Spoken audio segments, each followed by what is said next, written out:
Hi friends, welcome to my channel. ఇవాళ RRB ఎన్టీపీసీకి సంబంధించి ఒక ఇంపార్టెంట్ టాపిక్ ఫార్ములాస్ గురించి అయితే తెలుసుకుందాము. ఈ ఫార్ములాస్ ఏంటంటే మీకు ఎగ్జామ్ ముందు క్విక్ రీజన్కి ఉపయోగపడతాయి. ఇవాళ టాపిక్ నేమ్ వచ్చేసి simple interest and compound interest. Simple interest మరియు కాంపౌండ్ ఇంట్రెస్ట్కి సంబంధించిన ఫార్ములాస్ గురించి తెలుసుకుందాము. మ్యాక్సిమం ఈ ఫార్ములాస్ మీదనే ఆర్ఆర్బీ ఎన్టీపీసీ అలాగే గ్రూప్ డీకి సంబంధించిన ఎగ్జామ్స్లో అయితే చాలా క్వశ్చన్స్ అడగడం జరుగుతుంది. మినిమం 1 to 2 మార్క్స్ అయితే అడగడం జరుగుతుంది. మీరు ఈ వీడియోని పర్ఫెక్ట్గా స్కిప్ చేయకుండా చూడడం వల్ల మీకు 1 నుంచి 2 మార్క్స్ అయితే పొందే ఛాన్సెస్ అయితే ఉంటుంది. ఇంకా చూసుకుందాం. ఫస్ట్ ఫార్ములా వచ్చేసి సింపుల్ ఇంట్రెస్ట్, ఎస్ఐ. సింపుల్ ఇంట్రెస్ట్కి సంబంధించిన ఫార్ములా ఏంటంటే మనం ఇది చిన్నప్పటి నుంచి చూస్తూనే ఉన్నాం. PTR/100. P అంటే ఇక్కడ ప్రిన్సిపల్ అమౌంట్, ఇక్కడ T అంటే టైము, అలాగే R అంటే రేట్. ఇవి మనకి 3 క్వశ్చన్స్లో ఇవ్వడం జరుగుతుంది, లేకుంటే 2 క్వశ్చన్స్లో ఇవ్వడం జరుగుతుంది. అప్పుడు మనము సింపుల్ ఇంట్రెస్ట్ ఎంత అని అడిగినప్పుడు PTR/100 అని ఈ ఫార్ములా అయితే యూజ్ చేయాల్సి ఉంటుంది. దాని తర్వాత నెక్స్ట్ ఫార్ములా వచ్చేసి అమౌంట్కి అయితే 2 ఫార్ములాస్ అయితే ఉండడం జరుగుతుంది. అది క్వశ్చన్ని బట్టి మీరు ఈ 2 ఫార్ములాస్ని వాడాల్సి ఉంటుంది. అమౌంట్ ఈజ్ ఈక్వల్స్ టు మనకు క్వశ్చన్లో ప్రిన్సిపల్ అని ఇస్తే ప్రిన్సిపల్ ప్లస్ సింపుల్ ఇంట్రెస్ట్ వేసుకోవాల్సి ఉంటుంది. అప్పుడు సింపుల్ ఇంట్రెస్ట్ ఇవ్వనప్పుడు మనకు సింపుల్ ఇంట్రెస్ట్ కోసం ఈ వాల్యూస్ని ఇచ్చింటాడు. అప్పుడు మనం సింపుల్ ఇంట్రెస్ట్ని ఈ ఫార్ములాని దీంట్లో సబ్స్టిట్యూట్ చేయాల్సి ఉంటుంది. సబ్స్టిట్యూట్ చేసిన తర్వాత మనకు ప్రిన్సిపల్ ఇచ్చింటారు. ప్రిన్సిపల్ అమౌంట్ని ఇక్కడ ప్లేస్ చేసి అమౌంట్ని అయితే ఫైండ్ అవుట్ చేయాల్సి ఉంటుంది. ఒకవేళ లేకుంటే amount is equals to P × 1 + RT/100 ఈ ఫార్ములా అయినా యూజ్ చేయొచ్చు. మనం క్వశ్చన్స్లో ఇచ్చిన టర్మ్స్ని బట్టి మనం ఈ 2 ఫార్ములాస్ అయితే యూజ్ చేయాల్సి ఉంటుంది. అలాగే next compound interest. CI is equals to P × 1 + R/100 whole to the power of n - 1.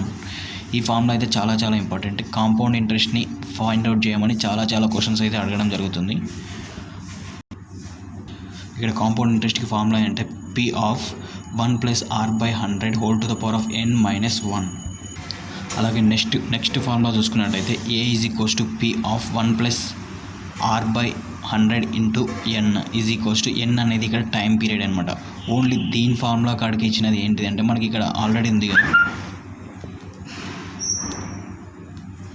Amount అనే ఫార్ములాని దీంట్లో సబ్స్టిట్యూట్ చేయాల్సి ఉంటుంది.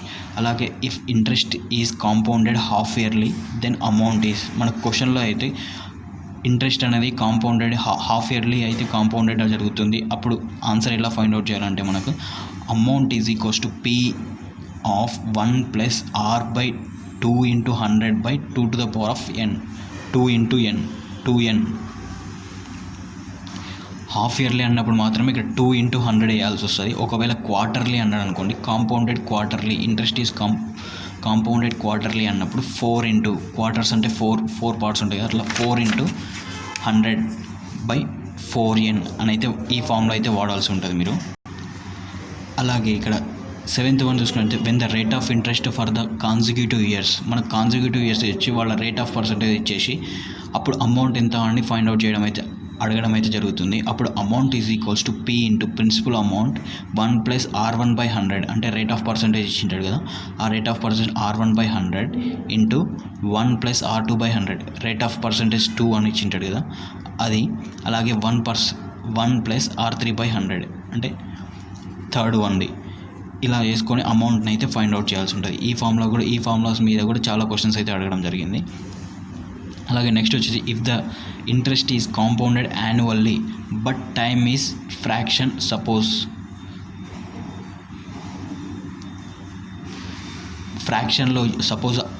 టైం అనేది ఇలా ఫ్రాక్షన్లో ఇచ్చిండు అనుకోండి, ఫ్రాక్షన్లో ఇస్తే అప్పుడు ఎలా చేయాలి అనుకుంటే దానికి కూడా ఒక ఫార్ములా ఉంటుంది. Amount is equals to P × 1 + R/100 whole to the power of n of 1 + A/B. Fraction అయితే ఏదైతే ఇచ్చింటాడో ఆ ఫ్రాక్షన్ అయితే మనం ఇక్కడ A/B ఇక్కడైతే ప్లేస్ చేయాల్సి ఉంటుంది ఇంటూ R అయితే మన క్వశ్చన్లో ఇచ్చింటాడు /100. ఈ ఫార్ములా వేస్తే అప్పుడైతే మనకు టైం పీరియడ్ అనేది ఫ్రాక్షన్లో ఇచ్చిండు అనుకోండి, అప్పుడు మాత్రమే ఈ ఫార్ములా అనేది యూజ్ చేయాల్సి ఉంటుంది. Amount is equals to P of 1 + R/100 whole to the power of n into 1 + A/B into R/100 ఈ ఫార్ములా అయితే యూజ్ చేయాల్సి ఉంటుంది. అలాగే ఇప్పుడు ఈ difference between the compound interest అంటే సింపుల్ ఇంట్రెస్ట్ ఇదైతే చాలా సార్లు క్వశ్చన్స్ అయితే అడగడం జరిగింది. ఇప్పుడు వాటి మీద ఎలా చేయాలి, ఒకవేళ compound interest difference between the compound interest and simple interest for 2 years అని అడిగిన అనుకోండి, CI minus SP is equals to P of R/100 whole square అయితే తీసుకోవడం జరుగుతుంది. ఇది ఫర్ 2 years అని అడిగితే difference between the compound interest and simple interest for 2 years అని అడిగితే ఈ ఫార్ములా అయితే తీసుకోవాల్సి ఉంటుంది.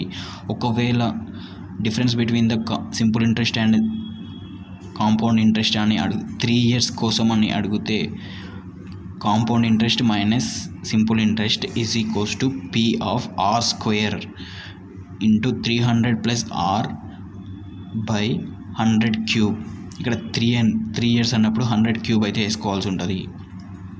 ఇది difference between the compound interest and simple interest. ఇలాంటి మీకైతే క్వశ్చన్స్ అయితే అడగడం జరుగుతుంది. Difference between the compound interest and simple interest for 2 years కోసము అని డైరెక్ట్ ఫార్ములా వేసేస్తే మీరైతే ఆన్సర్ని ఫైండ్ అవుట్ చేయొచ్చు. అలాగే ఫర్ 3 years అని ఇస్తే కూడా డైరెక్ట్ ఫార్ములాస్ వేసి మీరైతే ఆన్సర్ని ఫైండ్ అవుట్ చేయొచ్చు. ఇది ఫ్రెండ్స్ ఇవాళ ఇంపార్టెంట్ టాపిక్కి సంబంధించిన ఫార్ములాస్. ఈ ఫార్ములాస్ మీరు ఎవ్రీడే మీరు ఒకసారి ఒక 2 to 3 times చదవడం వల్ల మీకు ఏంటంటే ఎటువంటి క్వశ్చన్ అడిగినా కూడా ఈజీగా ఆన్సర్ చేసే ఛాన్సెస్ అయితే ఉంటుంది. సో ఫ్రెండ్స్, ఈ వీడియో కనుక మీకు యూస్ఫుల్ అయినట్లయితే అలాగే లైక్ చేయడం, కమెంట్ చేయడం మాత్రం మర్చిపోకండి. Thank you for watching this video.